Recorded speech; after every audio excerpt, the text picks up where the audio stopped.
MAWPCAST 1 is brought to you by T-Town MMA. Hey, here's a little disclaimer. The views and opinions expressed in this podcast do not necessarily reflect those of the MAWP organization. And there are some themes and subject matter that may not be suitable for all audiences, so viewer discretion is advised.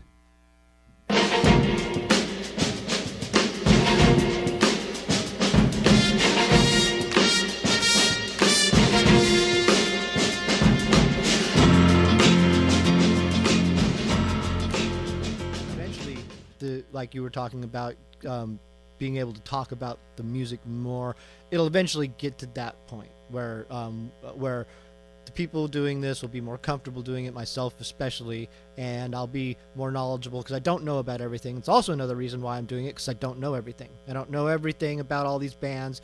I'm not like a local music historian. I'm an armchair local music historian. That's what I keep trying to pound into my head and other people's heads. It's like, I know more than your average person, but I wouldn't say I know as much as you. At the same time, I know different stuff than you. And you just talked about how we were talking about the what I was doing in 1988 versus what you were doing in 1988. And then I just saw a post on the Facebook the other day from Honeycutt and what Honeycutt was doing in 1988 out in Port Orchard or something, you know. And it's just like all these different things are neat, but we're out there in our little spheres. There's people like that, like James Honeycutt. Is that true? Mm-hmm. I don't know him, but then somebody like that, I find out, oh, he was in, you know, some band, like punk band from Port Orchard or something, you know, used to play at Natasha. I'm like, what? You're in that band? Yeah.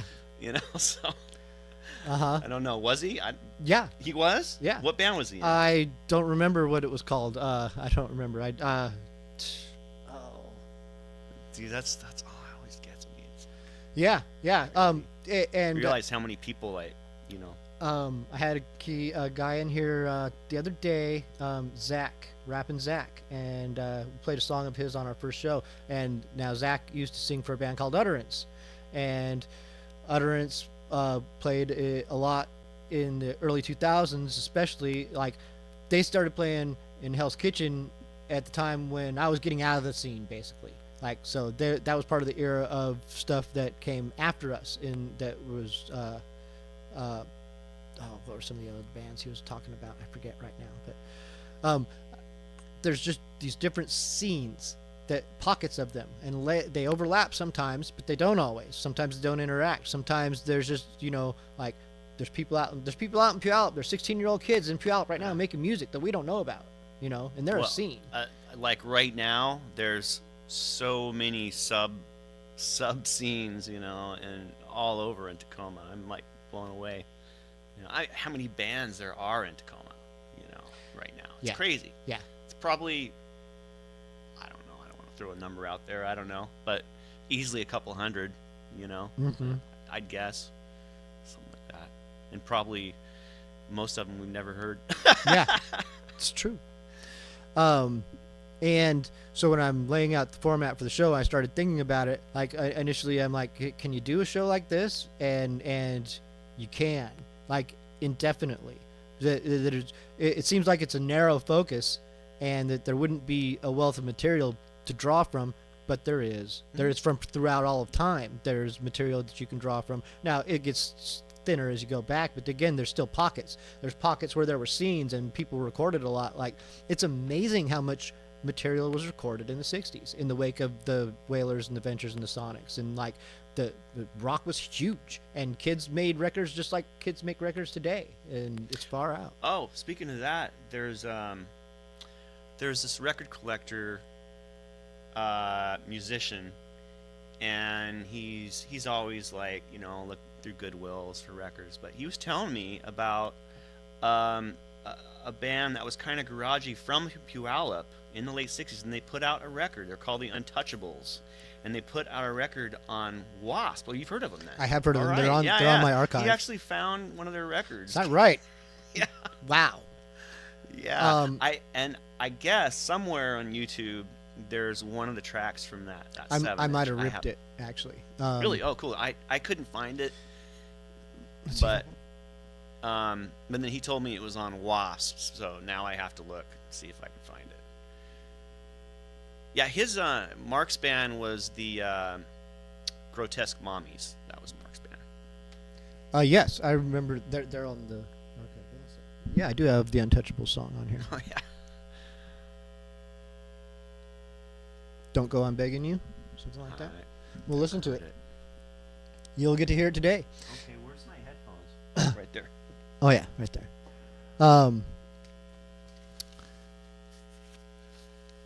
You want to just hear it now? We're gonna go into some songs and check it out. Oh no, we can no. Actually, Mark said it's horrible.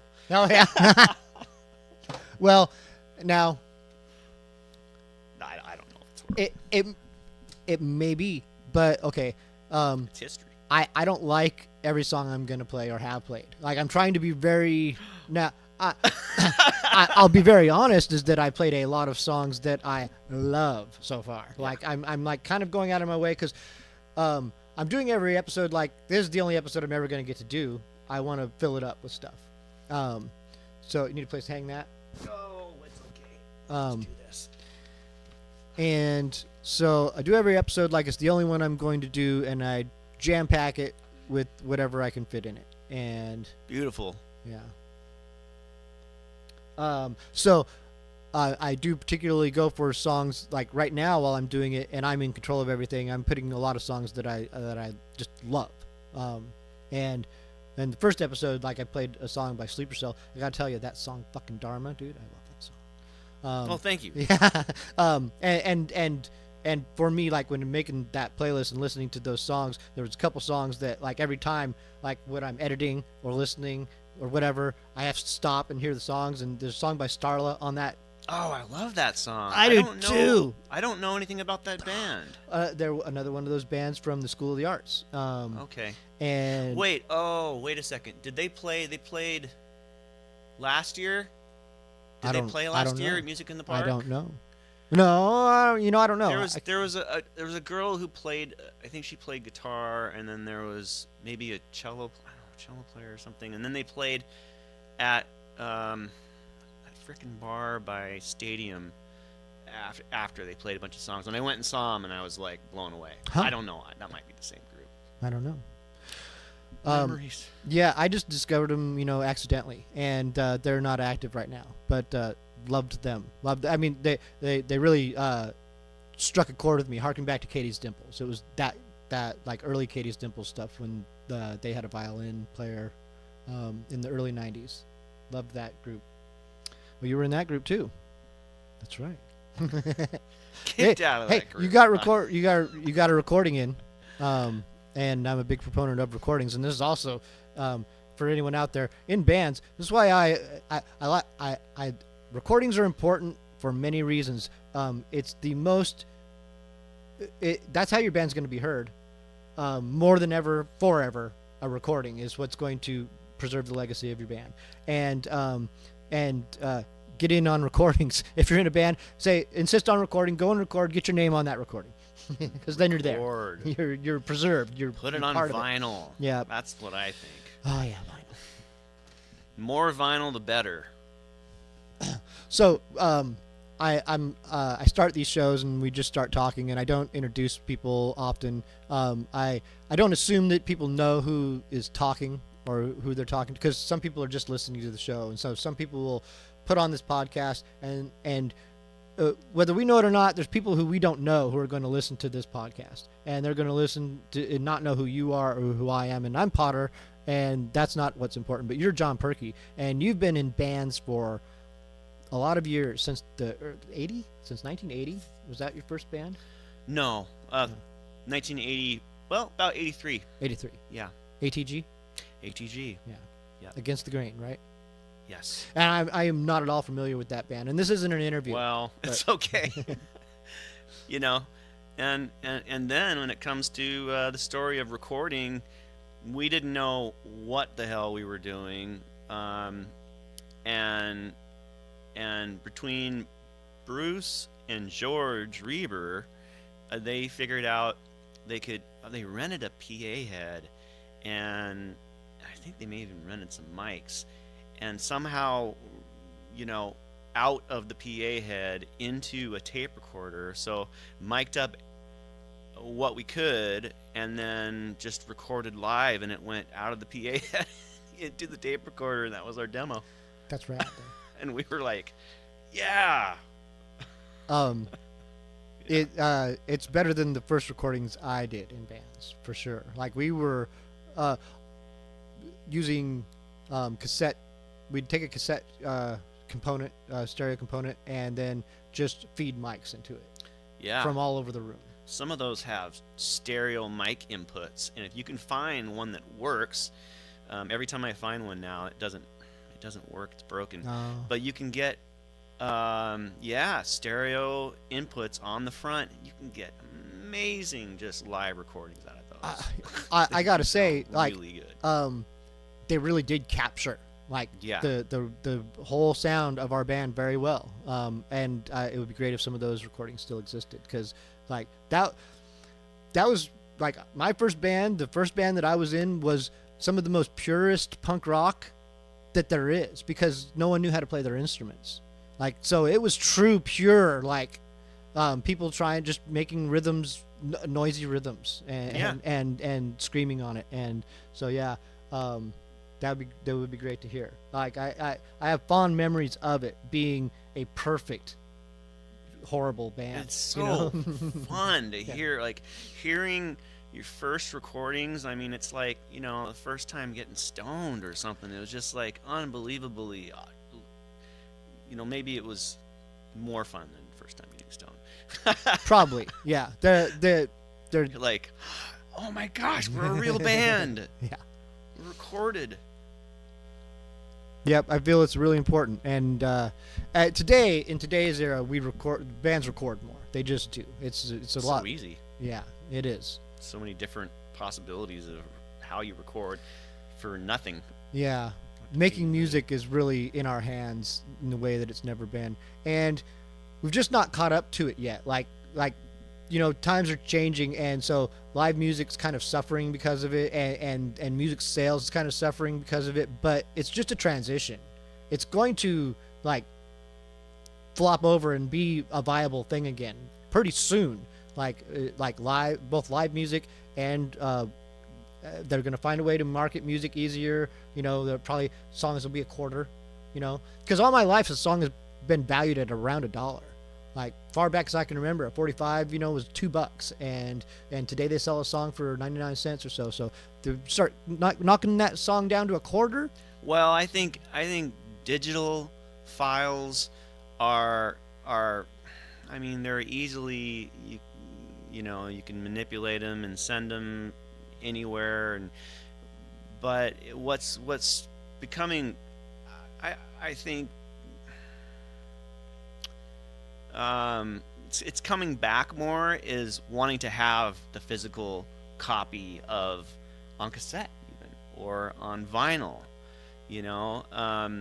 or CDs too. But I think there was a big excitement when music was so easily transformed into MP3 files, and you can do anything with them. That all that excitement, and now it's kind of coming back to what it was originally. Sound quality and experience. Yeah. The sound quality is way higher when you listen to it on even a nice copy on cassette. You put it in, you put it in a stereo and turn it up, and you get that analog. Yeah. True analog sound. I really appreciate good recording quality and playback sound. But I also really appreciate the convenience and accessibility of music in my life with digital. So I can go both ways. For my casual listening experience when I'm on the go, I just like hearing things. So and also, so everything is like at this particular moment, especially with the podcast explosion. I'm very pleased with things the way they're developing, because it's sort of getting back also to radio. And that's what a podcast is to me, is it's radio. at its essence, like old school 70s radio. Like I grew up listening to KISW and KZOK, and it was a lot of people just sitting around shooting the shit and playing songs that they liked to play. And they'd cut into albums sometimes and get deep into stuff, and then they talk about music when they knew.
constantly on the brink. You don't know my situation. I'm trying to understand yours.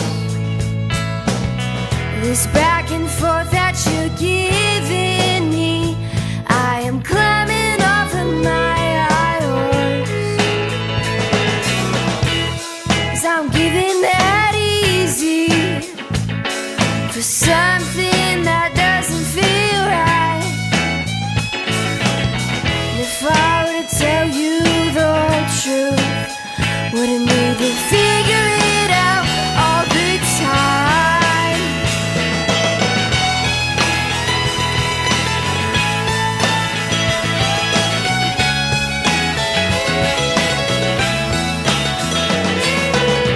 Wide awake, stuck between what I think I want and what I know I don't need.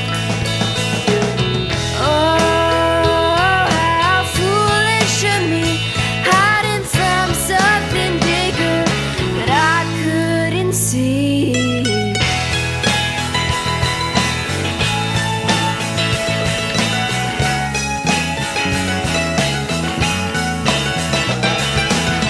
It's been a long time coming.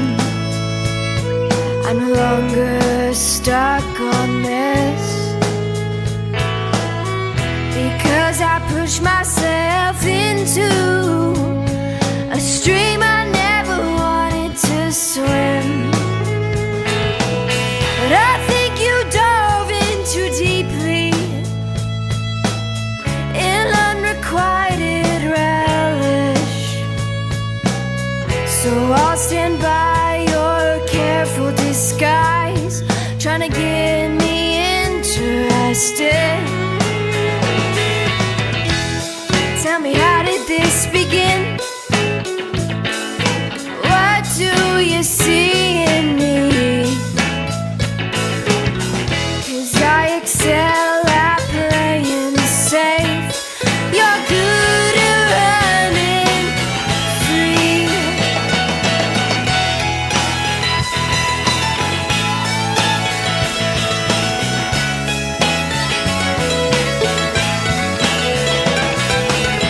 Wide awake, stuck between what I think I want and what I know I don't need. Oh, how foolish of me, hiding from something bigger that I couldn't see.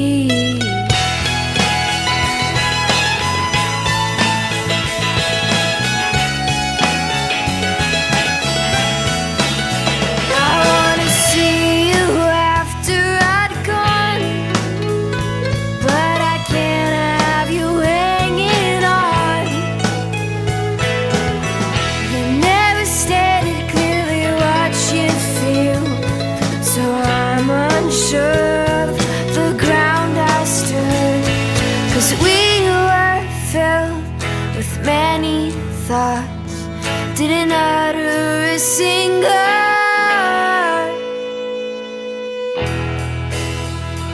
How foolish of me. How foolish. How foolish of me.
today. Watching people run when there's nowhere to stay. We're in the valleys lost, we're in the meadows green. Find the light in the song, all purity. You and me, the candle burn as we can see. The blind and red, yeah, we'll believe that never will fall. Wait to do things every day. The light's too bright for me. Oh, it's just another day. We don't set us free. The hours pass too fast. The future turns to stay. We don't good. Remember yesterday. Remember yesterday. Remember yesterday. Remember yesterday. Remember yesterday.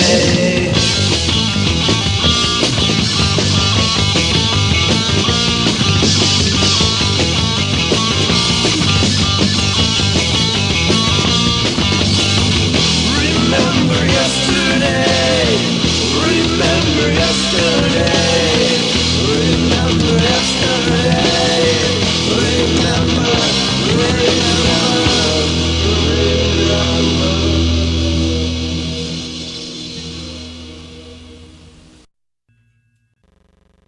That was a song called "Remember Yesterday" off of. Am I talking too loud? I don't You're think fine. so. Off of the last recording that Machine did with Abe Brennan, who was also in a band called My Name. He was on bass in the band, and Kevin Lloyd on drums, and Paul Hunt on lead guitar. Actually, my guitar is buried in that recording, so the guitar.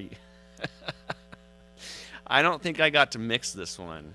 You know, I think back to, you know, this recording. Also, I don't know if you could notice, but I think I was listening to a lot of Bauhaus. That was kind of my goth influence song, and I think that I wrote that when I was on LSD. I'm almost positive about that. I have a couple of those. In Mark Holt's basement. Mark Holt's basement. And, you know, there's someone I'd really like to get some there you Eastern go. Star from. Shit, Like, man. I'm not so familiar with early Eastern Star. Like, I did play a show with them. So many. Mark probably. So many songs, man. He's got like probably hundreds. Oh, songs. no. I'm sure that he's got hundreds because, Yeah. okay, the very last... That stuff was amazing. Yeah, Too. the very last incarnation of Eastern Star was in 1992. And in 1992, it was Danny Freeze and Marcel playing. Danny was playing drums and Marcel was playing bass, and Mark played guitar and clavinet. And they practiced down here at the metal shop. And I sat, this is no exaggeration, every day for a month. Every day Mark would come in the morning, around 10 or 11 in the morning to the metal shop, and he would write a song in the morning. He would have the song in his head when he was showing up, but he would sit down and work out the details of the song in the morning, and he'd write it out, and then he'd make a demo of the song.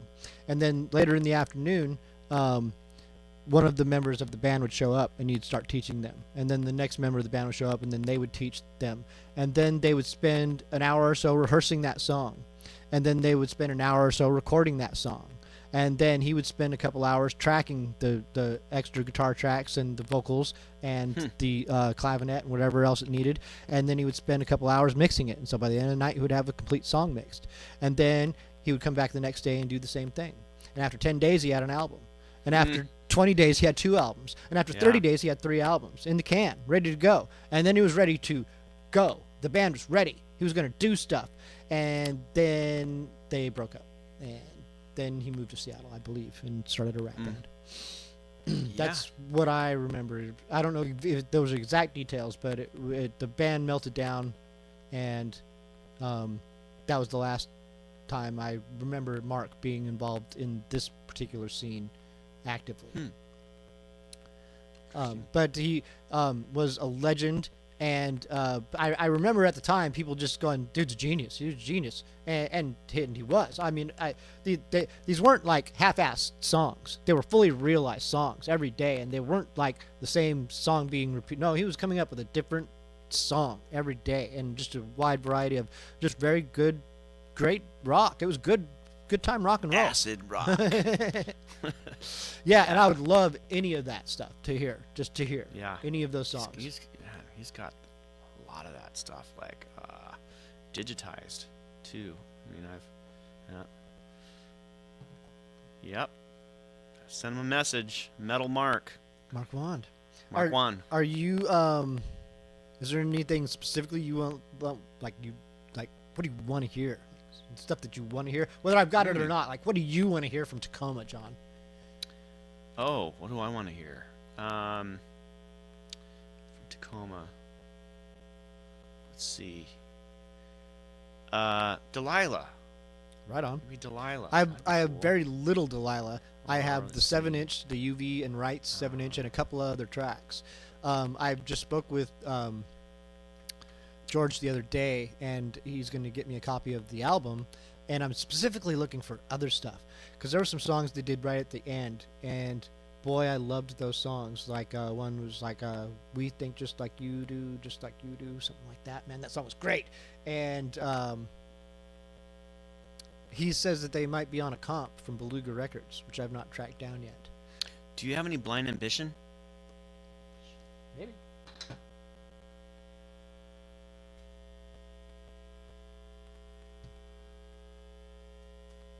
Been working on trying to get a copy of their demo that they did, and it's probably about 1986 or so, and it was metal, and it was like early Iron Maiden, amazing shit. I do not. I mean, that was like, you know, yeah, those guys, absolutely. Anything else comes to mind? Do you have any Overboard? No, I don't even know that. I don't even know that. Overboard was a punk band here, like maybe around 2000, probably about 2012, 2013. Really good, actually. Killer later punk band for Tacoma. Let's see. Anybody else comes to mind? Well, that's something I need to get. There's a lot that I don't have. I mean, if it's not already obvious, but I mean. Oh, Jolly Ranchers. How about Jolly Ranchers? I don't have. I've been trying to get Jolly Ranchers for fucking years, John. And Ryan's like, got some.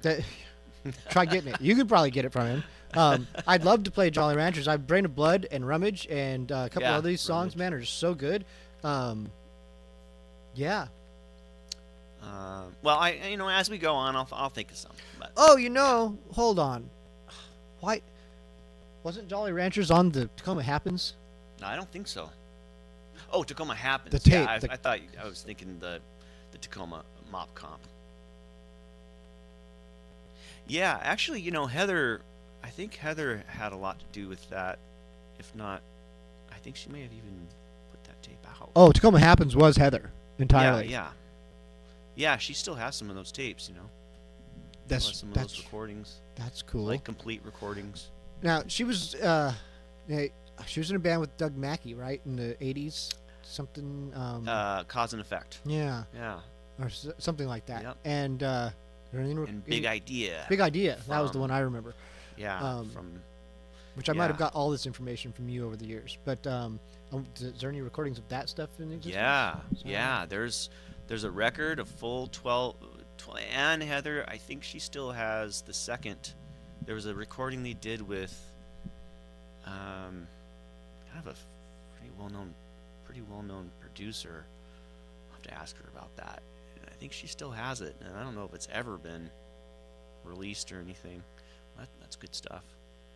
Yeah, that would be neat to hear. Really neat. And that, Yeah. and again, this is all the kind of stuff I really, really want to dig up and have preserved. Like, Yeah. see, that is the whole point of Absolutely. everything that I'm doing. I mean, these shows that we do, they're a way to show the music that we dig up, but What I'm concerned about is digging that music up and making it exist forever. Like in all under one umbrella too. Like on those little on the archive that I've got, all those web pages can house as much stuff as a band wants to put on there. Oh, I know a band, Miko de Noche. I Listen to Miko de Noche. might have That's a some good one. Miko de Noche. I should, because I think that there's an album around here. I don't know if it's on my list yet. Yeah, the 7-inch. I love that 7-inch, and the 10-inch split with Tad's really good too. Heavy stuff. Yeah, it might not be in my computer yet. Oh no, it is. Great. They have the album. Okay, that's earlier stuff. I don't know any of those songs. But cool. It helped me find it because it wasn't in my local area. Do whatever you need there. I don't know any of those songs. Those aren't the ones that those are earlier stuff, so I don't just you could just pick one, I All right, guess. let's pick one Really. and hear it. I like that name. Magic Tomorrow.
There's a guy. Good stuff. Nothing. I think that's when they were a two-piece. I do not remember.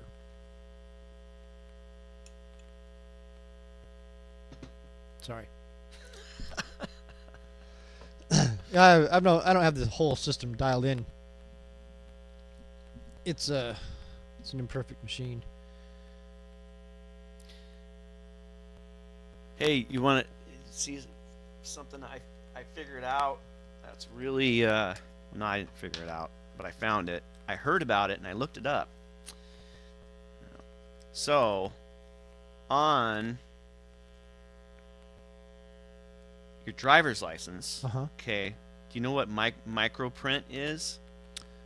Oh no. I didn't know this either. This is crazy. So, so if you have a newer ID and you get a magnifying glass, the line that splits the top there from the bottom actually is words. And it says, Washington, my home, Washington, my home, Washington, my home. Here. Here.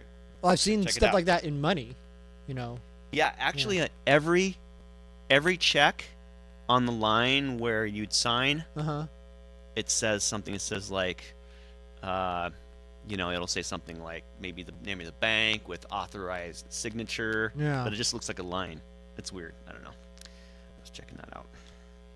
Heard about it, and I had to look at it to see if it was true, and sure enough, but it's not. You can't visually see it with the human eye.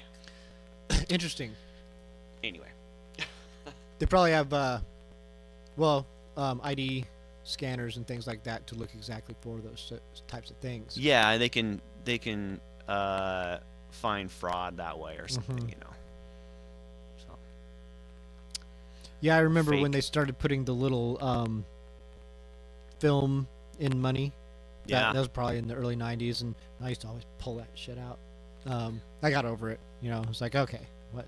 Well, the idea is that you can only carry so much money across the border, and they can scan and tell how much cash you've got on you when you walk through certain things. And it's all true. They can. But who cares? It's like I'm not trafficking money across borders, so it's like I can stop worrying about it. I didn't want to get off topic very much. That's I was okay. just gonna You're fine. So, so anybody watching that, if you have a magnifying glass, you can look at the very top little line there, and with the magnifying glass, it's pretty interesting. It's like, what the? All right. Anyway. I'll derail a conversation 5 times and not ever find the point again. Sometimes it's just the way that it goes. It's all right, because as someone pointed out to me, it doesn't matter. It's kind of a talk show. Yeah. You're like, I might be just blabbing stupid stuff sometimes, but sometimes that's actually what they're tuning in for or not. They don't give a shit. Most people just don't. Like, while you and I do want to convey some pertinent information and not look like dummies, sometimes I'll just look like a dummy. But some people will just turn it on to listen to music, and they'll just be waiting for the people to shut up. Like, I'm just thinking of my own experience as a kid growing up, and like it took me a while to grow to appreciate the conversation that was being had sometimes. And sometimes, Yeah, how do we keep you entertained? That's what we're trying to do. So how do we do that? Well, since I'm not trying to present anything that is not authentic, it's only just what it is. Yeah. So we don't have to. There is no pressure to entertain. Well, that's why I say something about my YouTube channel. There was only really where I'm just talking about shit. I only edited like my talking maybe 2 videos, maybe 3. I got to the point where I'm like, you know what? I'm just gonna keep everything. I'm just going, and I found that it became pretty fluent. Like watching it back, I realized it's fine. Yeah. And the watcher, I think the watcher appreciates that.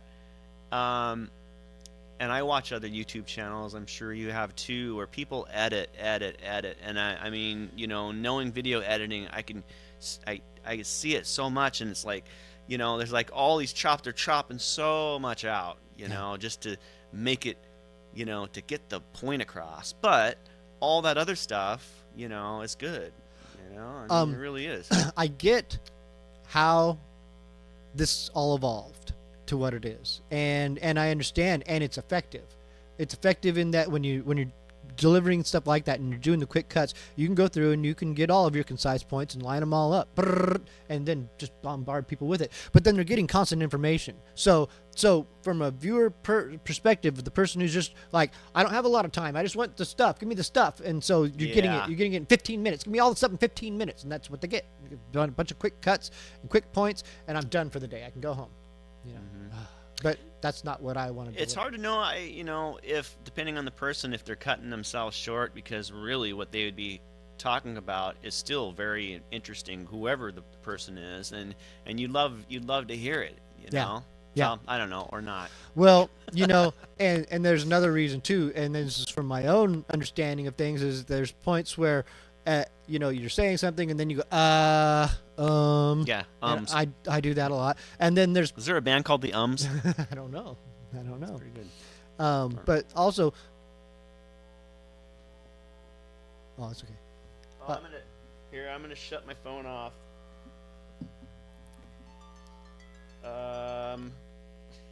People curse or say foul things also. And this is why I think there's a lot of edits, because someone will say something and, oh shit, god damn it, I messed up. Yep. Or expletive. This person. You know, they'll be pulling Roseanne stuff on the side and saying stuff that it's just like, oh, you know, this is the stuff that hits the cutting room floor because this will get us, you know, banned. Yeah. Whatever. Worrying too much about how you're going to be Perceived or whatever. Yeah. Now, Yeah, let's do that.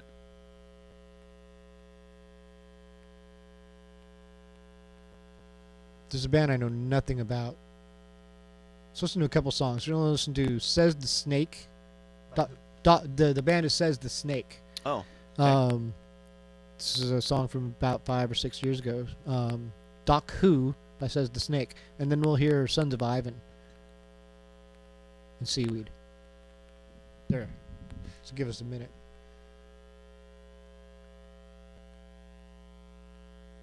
See, it should just go. It should go. Something. I think that I'm burdening my poor computer with work, and it's now slower than it used to be. You come so far from your lost home. You're not so sure you'll see through. But as time would have it, you were lost by the last first touch to be seen now and then. Now it's gone. Now it's gone.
All right, we're back. We just heard Tacoma by the Galaxies.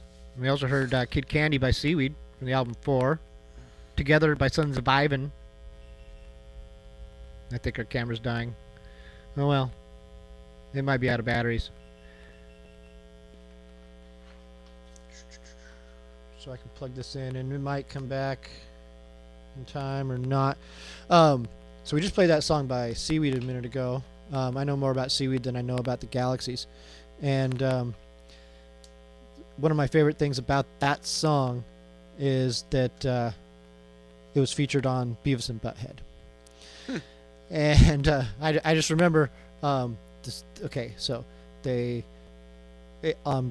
and Butthead, if they played your song on Beavis and Butthead, like, it would make or break you. Like, if Beavis and Butthead didn't like you, your band was done. And if they did like you, then your band would blow up for a while. They didn't dislike Seaweed. Oh, Green Apple Quickstep. Weren't they on there too? I think they were on there too. Dirty Water Ocean. You're right. And I think that they actually liked Green Apple Quickstep. I think they said, this rocks. But with Seaweed, they spent the whole song talking about the video. And that's what was rad, because in the video of that song, they go to Western State, but there's lots of kids. So for me, one of the reasons that appealed to me so much, that video, that song, is because in that video, there's a bunch of kids rolling around, stealing bikes, with 3/4 length sleeves on, long hair, just little butt rockers, just doing scandalous shit. And I was like, oh, that's my life. It's out in Parkland. They're going to the Western State. It's all stuff that I did. So it was like, they're really tapping into my youth with that. And But Beavis and Butthead started talking about it, and they're like, Beavis is like, that's my bike. Butthead's like, no, that's not your bike, Beavis. But so they, by engaging with it and talking about it for a long time, they just gave a lot of attention to the band, I felt like. I have to watch that video. I haven't seen it. Oh, it's great. Yeah. See, I used to hear about Western State from friends. And I never went to the ruins, you know. I went there after they tore it down, but when it was just abandoned, I never got to go, and I wish that I would have. Missed out. It was definitely an experience. Yeah, like for just a lot of people, it was just one of those rites of passages that you did for a while. And like how we did it in the olden days, there used to be a tunnel under the road. You'd go and park at New Western State, and then you walk under the tunnel under the road, which in itself, right off the bat, it's like this weird kind of daunting, crazy scan. You know, you're being covert. You're not supposed to be there. It's private property, you know, and so you have to go under this little under the road thing to get there discreetly. So, because otherwise you're going open road and being seen going in onto the property. So this was the way to get there discreetly. And so, you know, you're entering under this tunnel under the road, and it's dark and it's damp, and you don't know what's in that tunnel. Is that tunnel still there? I wouldn't know. It's probably not. Like, because I feel like a lot of what they've done is to prohibit anyone from just going there. I mean, I've been there pretty recently, twice, and videotaped. I actually caught what sounds like a weird voice. Is that right? Yeah, when I was I was up at the ruins, like talking just about Francis Farmer or whatever, and there's this weird voice, and we couldn't figure out what it was, and there was nobody else up there. Teresa was up there with me and filming, and that was it. She wasn't saying anything. I don't know. Anyway, it was. I probably didn't go there more than 3 times, and I didn't have any supernatural or weird experiences at all. It was eerily foreboding and very scary looking. Like, just everything about it was like all the darkest horror movie kind of imagery. So did the tunnel open up close to where the hill comes up? Close to where the hill comes up. You know, goes up to the ruins? Or to where the... No. It was still a walk through a field, and then I remember trees, but this was dark also. So all of my experiences there were dark and at night. And so Interesting. it was away from, like, I remember the parking lot and where we parked, and so Old Western State was some distance away from us. It was a good walk. It was a good walk once we walked under the tunnel onto the side where Old Western State was. It was a good distance before we got to the actual building itself. Wow, I'm interested. So maybe it is there, that little tunnel.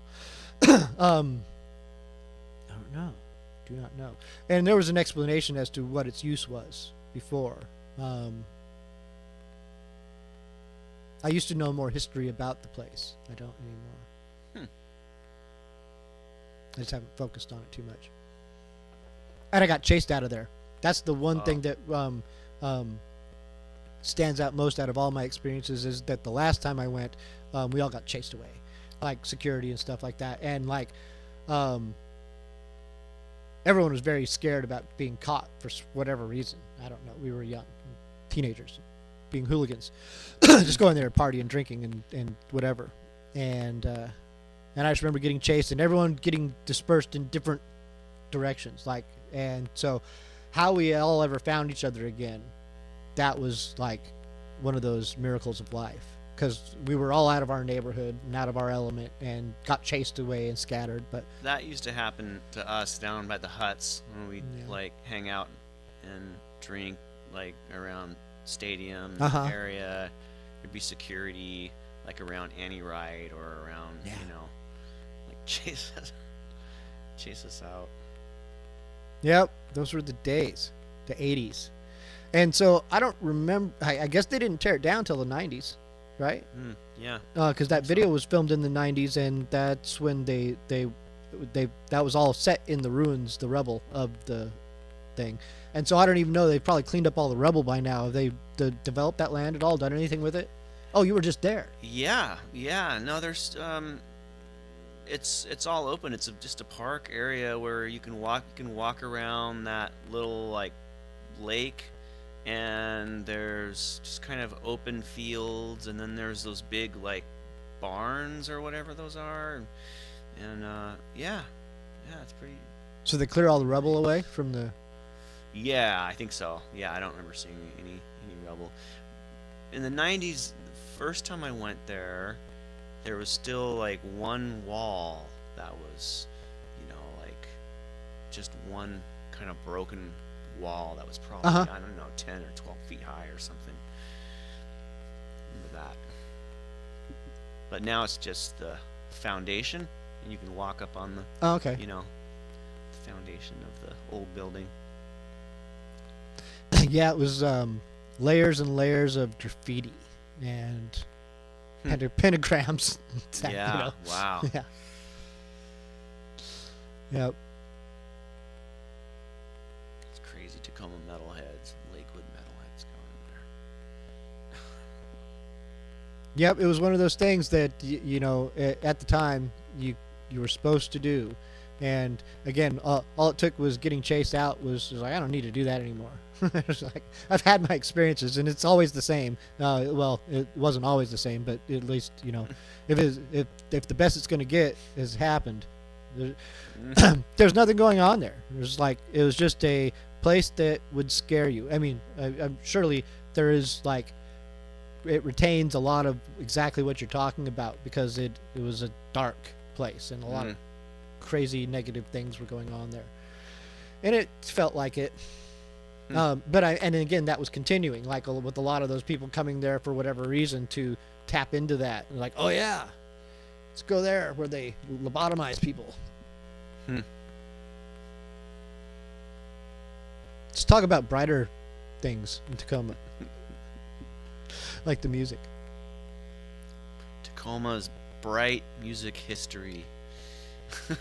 It does have a rich music history that goes back from the very beginning, and that is part of what I think is why it exists to this day, is because at its epicenter was rock in this whole area. The whole Northwest comes from Tacoma, Doesn't come from Seattle or Portland or Olympia. It comes from Tacoma. It comes from the Sonics and the Wailers and the Ventures. I found it interesting that, you know, I don't want to say that bands and musicians, it's taken them to move away to gain success, if that's what, you know, but that did happen, you know, that did happen to bands, or to really get on the road, you know, if it wasn't,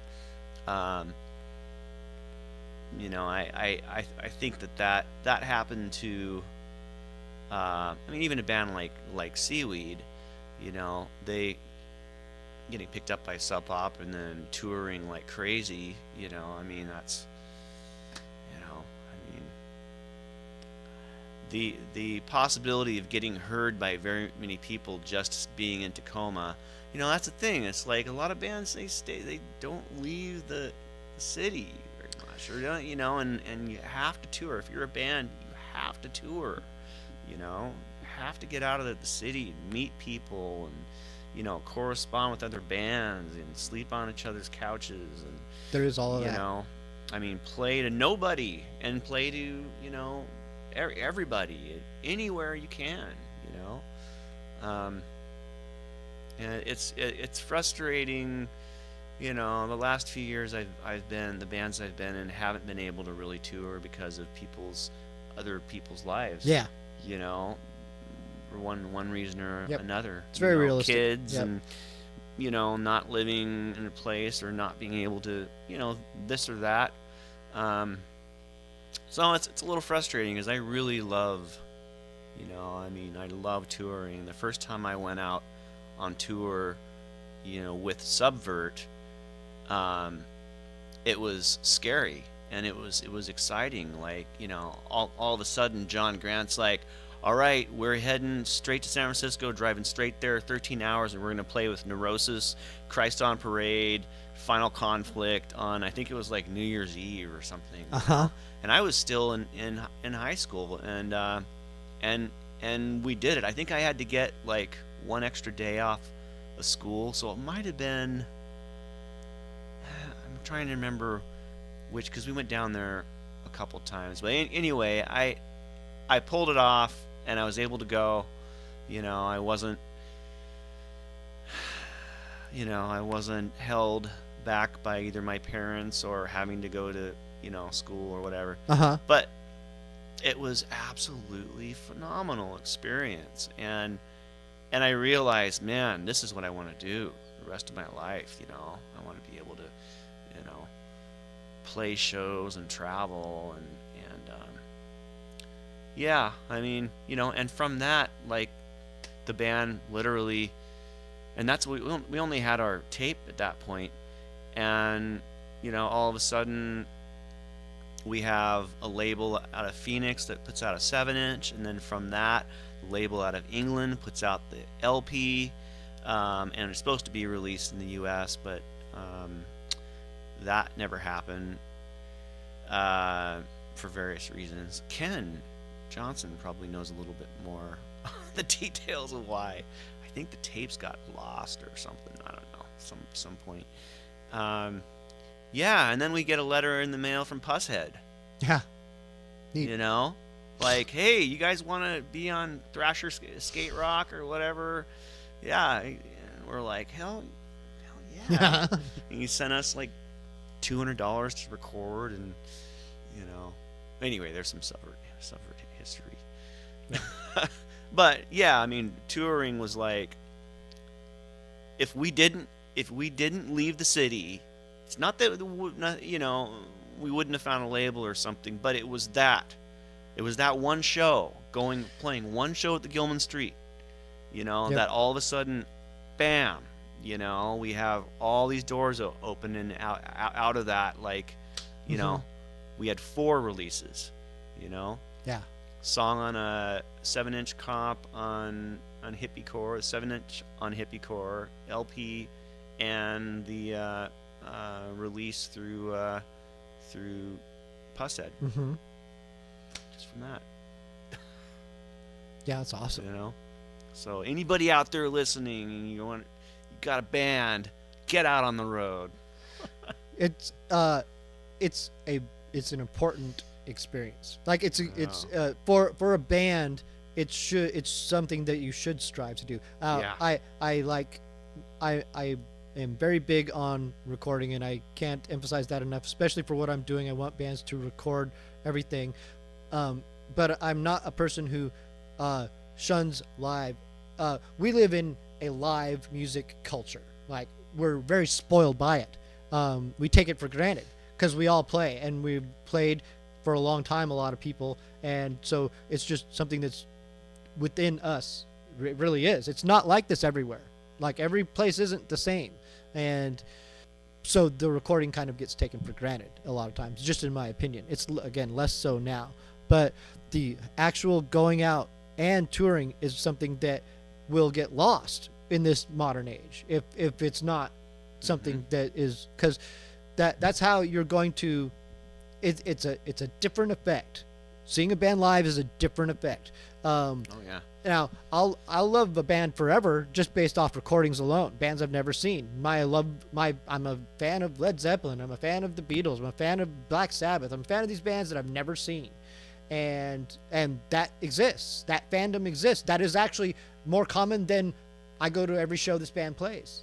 But the experience of playing live and going on tour is unmatched, and it's just one of those things in life that if you're in a band and you're into doing it, you should experience that. If for nothing else, then you know what other people who've gone before you have experienced, and you just get a better grasp of how hard every fucking thing is. It's like, get out of your comfort zone entirely.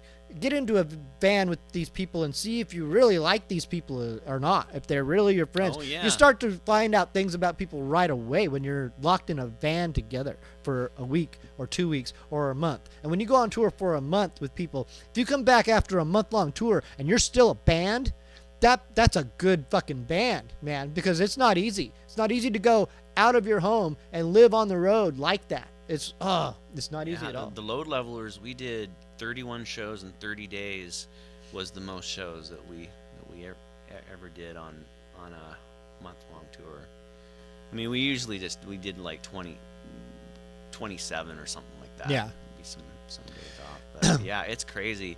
You keep going and going, and there's so many crazy experiences, and it's just like, man. Well, it's the most fun. When you're playing a tour, when you're on a tour, you're playing as many days of that tour as you absolutely can, because the days off are killers. Like your money just bleeds out of you on a day off. It's not fun. I mean, it's also you become like kind of addicted to doing this every day. It really becomes like, there's that too. Yeah, no, I mean, you have to play. Like, days off just kind of suck. They can. Yeah. And losing a show, boy, demoralizing. Those kinds of things, when you're on tour and you're going strong, and then you hit a bump like that, those kinds of things can really derail the morale of a tour. Yeah, with the 10-pole drunk thing, they were leaving less than 2 weeks, and they couldn't find somebody that could pull it off that quick. And one thing, they had a show in Tijuana, and they needed somebody with a passport. Unfortunately, my passport, I couldn't get one that soon. My passport is, I need to get it renewed. Mm-hmm. So that kind of put a wrench in everything, because there wasn't very many shows before. So it'd be like 5 days off before the show in Tijuana, and then maybe a couple other shows, and then like a bunch of other days off before, so that whole had to be canceled. It sucked. Yep. I would have liked to play in Tijuana. I played in Nogales with the Load Levelers one time, and it was nuts. We played with a Misfits tribute band that sang all the songs in Spanish. Wow, that's fucking cool. That'd be really cool. Yeah, it'd be weird to play in another country. That would be weird. I've not done that. I've been to Mexico, but playing there, that'd be a different thing. That'd be a different thing altogether. Interesting. Maybe we should get into a few more songs. Do a little quick play a few songs. I was gonna say we lost our drummer in Papa Wheelie like 2 weeks before a tour. We were getting ready to go on our second tour, and our drummer Brian cut out, and we had to Where replace. is Brian now? Brian You know? is he's in Maple Valley, and he's doing he's working at Costco. He's a manager, I believe.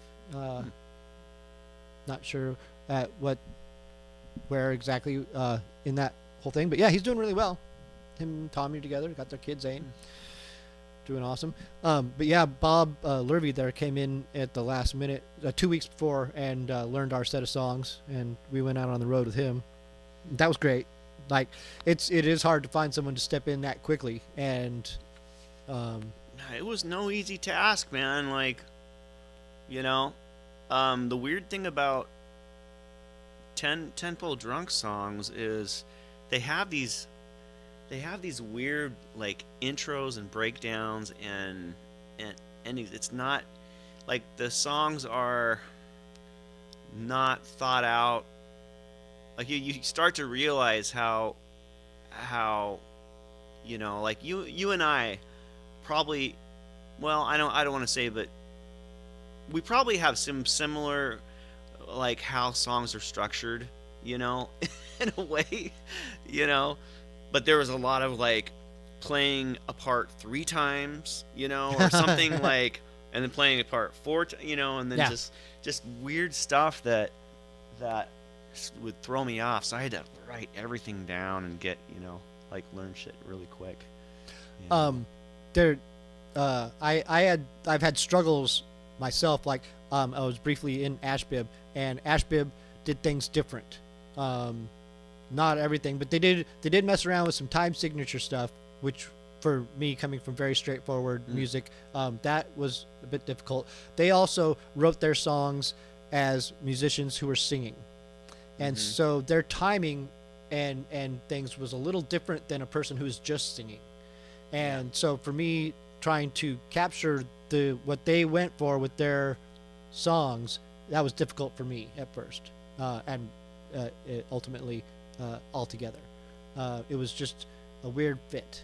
It didn't quite work because my mind was way more geared towards a straightforward thing, and even later on, there were times where I was working with Nick where Nick would have accents in his mind that were not where my accents were. It was like he would say, "Hit the hey right here, hey, and I can't do. That's not where it goes. It's not where it goes for me. Like I can't do that. Like you keep saying that, but I'm always going to be off." And well, ultimately, I always was because I didn't get it. There was a couple songs I could point out. I was like, "Yeah, I just couldn't sing that. Couldn't sing that part." Andy Shawls used to like trip out on some of my guitar parts because he'd always try to figure out like what count something was in. He was like, "Dude, that's no count."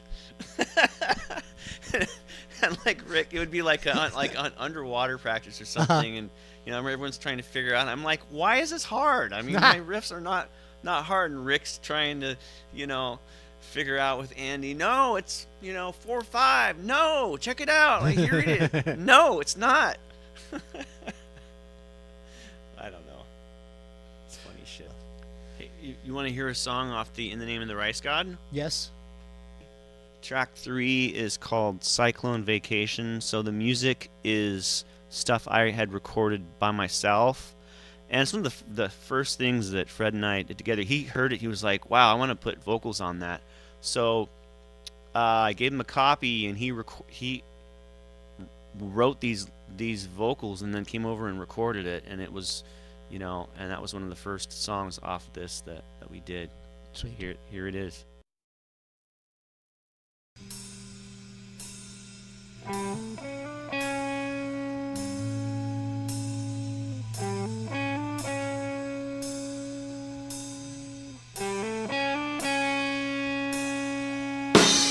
Tangle the string or maybe throw me a bone. I'm going down to the city door.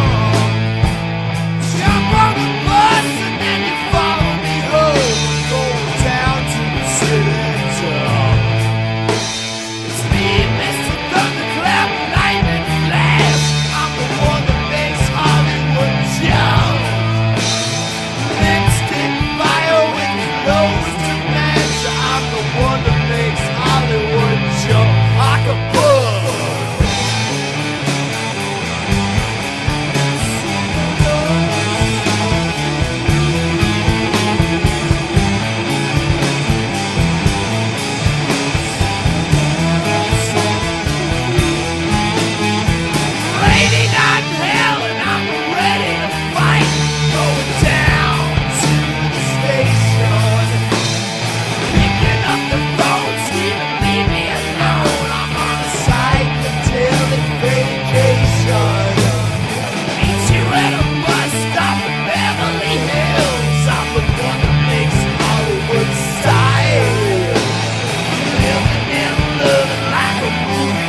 growing members in iron eyes driving brain, and I'm cracking the floor like a sperm makes its way, and I'm mating with the earth to travel through time, to attach itself to the walls of the universe. Atoms and rules provide me with my formula. The universe of uterus creates the cosmic infant that flies inside the star and visits uranium in the name of God. For my friends and my enemies perish with one shot glance, while the earth, once a planet, is far over me as a being one solitary being, and all of the planets follow in statements with cyclones and chromosomes flipping through the units of the universe.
Some insane lyrics in that.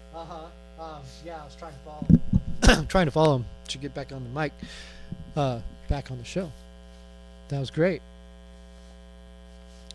Yeah, the songs are very different on the whole thing. There's like A lot of diversity. That's cool. Oh yeah. Good deal. Most definitely. So that'd be some very rare stuff, because this is a band that's not even performed, right? You were saying you had a lineup, right? Yeah.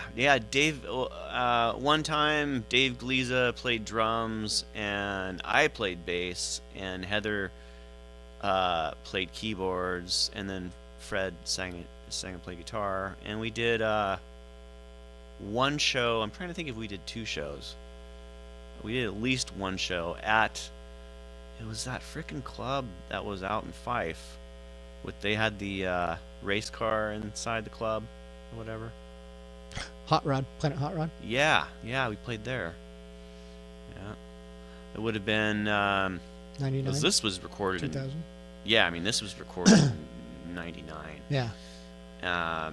Yeah, would have been about right. Yeah, probably about 2000. Because I remember that whole era was sort of, if I remember right, it was short-lived. The whole Planet Hot Rod and Mothership era. And was it the Mothership that was across the street that was the dome that became the Cedarwood? Oh, yeah. Is that how it went? Has that been abandoned for a while? I drove by it. It's been abandoned for a long time. Yeah. Have you been in it since it's been abandoned? Not since it's been abandoned. I'm really See, my friend Soundman Chris, who's done a couple of these shows, he used to do sound out there at Cedarwood, and and so I was there right up to the day they closed the doors, sadly, and that was a beautiful place. I never got to go there. It was like, I remember it when it was the bingo hall, and I used to go there with my family and play bingo once in a while. It was just a smoky little bingo hall, how they were in the old days. But I think I remember when that was a bingo hall, like driving by it. Yep. Bingo sign. And then and it did shows for a long time as the Cedarwood. I don't exactly know all the politics involved of why it went down and why it was not ever reopened and why it still sits there. All these things are sort of vague because now it's dilapidated inside and out, and there were structural problems. I think, and that might have a lot to do with it. I think that it might just be uninsurable is probably the deal. Because I think it would require too much maintenance or just need to be torn down and rebuilt, whatever. Yeah. It's a shame because it sounded great in there. I mean, Chris had a lot to do with that. He was a pretty good sound man, really. But it's a wood dome, man. It's a little wood dome, and it's just going to sound acoustically almost perfect, I would think. No, somebody's got to open that back up, I think. If it's got good sound. Again, I don't think it ever could be. I think that there were some serious structural problems. So about ready to wind this down? Yeah. Cool, man. Well, I appreciate you coming in and doing this. This is great. Yeah. And you're welcome to come in anytime, and if anytime you feel like it, and say, hey, you know what, let's do it again, because that's kind of what I'd like. And if you want to bring someone else and say, you know what, I'm going to bring in someone else and we're going to do that, because that's the kind of show it should be. And then you can just play songs that you want to play too. You don't have to feel restricted by my program directing. Right on. Thank you. Yeah. Thank you. Yep, we'll take the show out with some songs, and you're welcome back anytime. Thanks.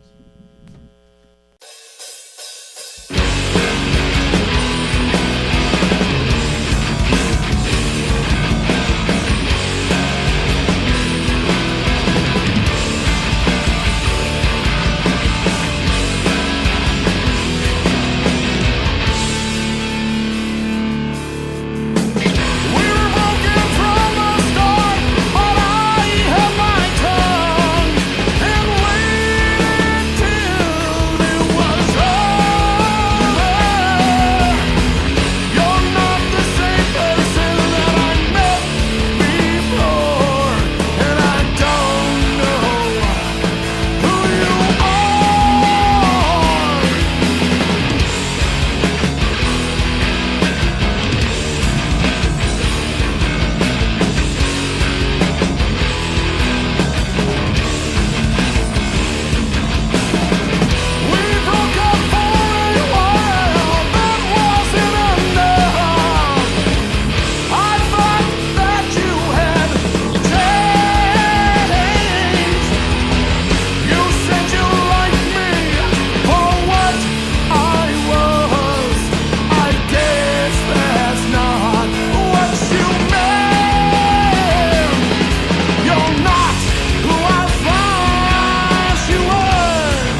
follow what she said, though I chose to lie instead.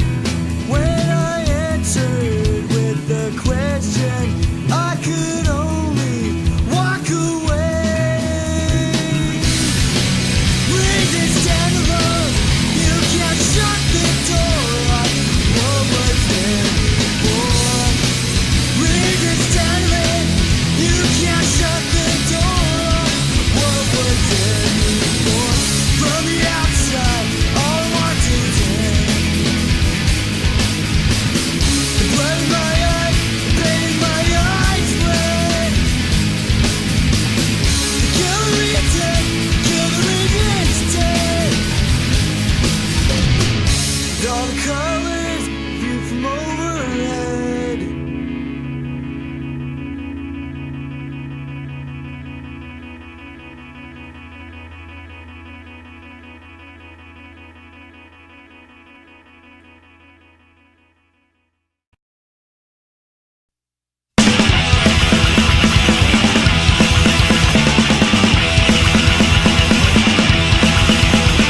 Black roaches and the fight, they hide, skimming and scamming, the best talents indeed. Hey, bro, you got a door, I will not find a job unlike others. Looking for success, my work no more toiling today.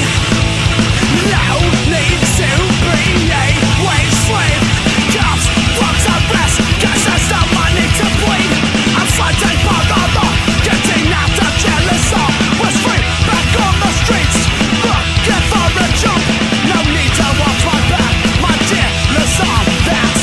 Hey, bro, you got a door, I will not find a job unlike others. Looking for success, my work no more toiling today. No need to be a wage slave.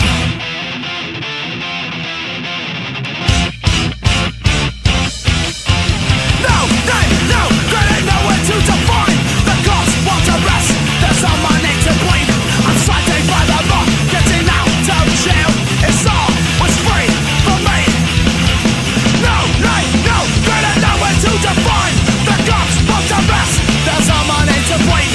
I'm fighting by the law, getting out of jail. It's all was free for me. Pedaling down to the weak, no defeat. Nameless gangs migrate to the streets, no retreat. Pedaling down to the weak, no defeat. Nameless gangs migrate to the streets, no defeat, no retreat. Hey, bro, you got a door, I will not find a job unlike others. Looking for success, my work no more toiling today. No need to be a wage slave.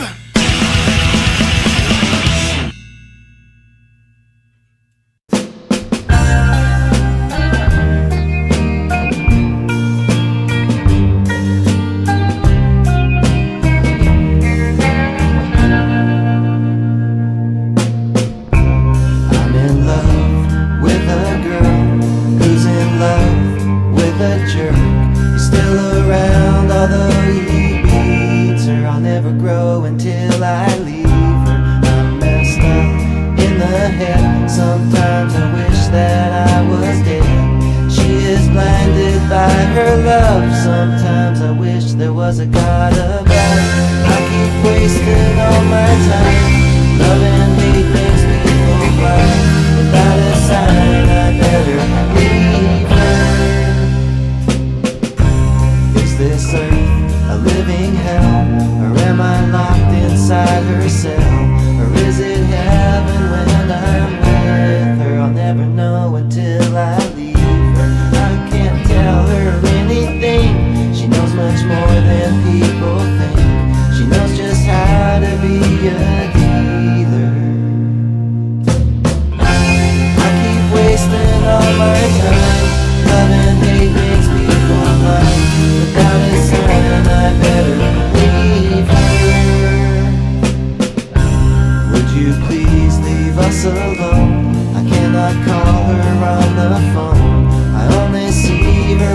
I see her. It's the price you have to pay. Sometimes there is no easy way. I have to pray before I feed her. I keep wasting all my time. Love and hate makes people blind. Without a sign, I better leave her.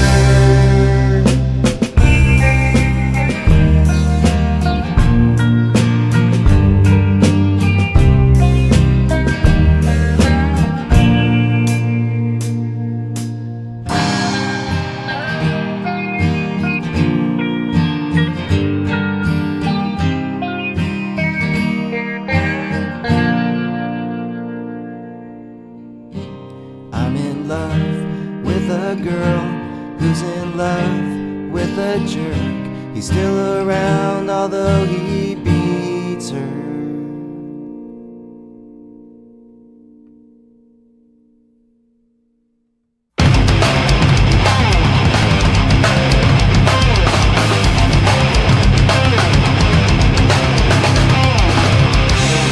What will it take? What will it take for you to forgive me? I've been away a long time now. It's not that I didn't want to be there.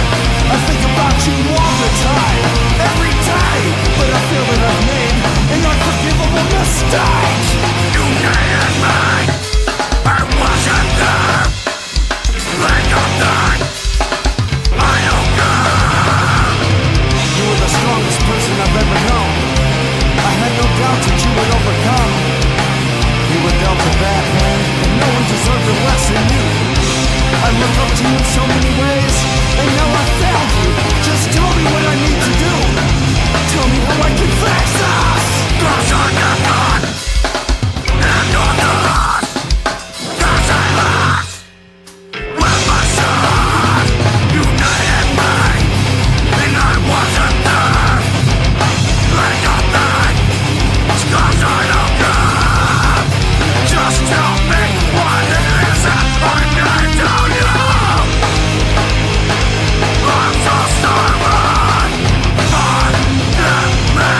been shamed, too much ego, I don't know. Where can I go? I've been let down, someone help me, please will you help me? Too many times, treated as a waste. This is my hell, this is my resting place. Where do you go when there's no one? Where do you go when there's nothing? Taken away by this pain, all the same. There's no way I can pretend for one day that you're the same. To be a grain of sand, lying in the waste. A backstabber, you took my friend and made him a coward. Faces, dark towers, needles in his arms. His memory bank can't recall. Not shit, not shit. And where have you gone? And where have you gone, my friend? No! Let's turn my body down. It's not what I'm about. You are losing and you are choosing and you are doing a substance abuse like substance abuse. This abuse is your fucking excuse. Too many times.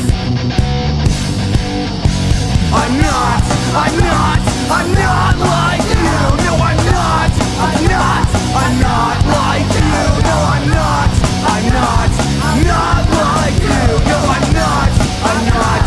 nothing like you.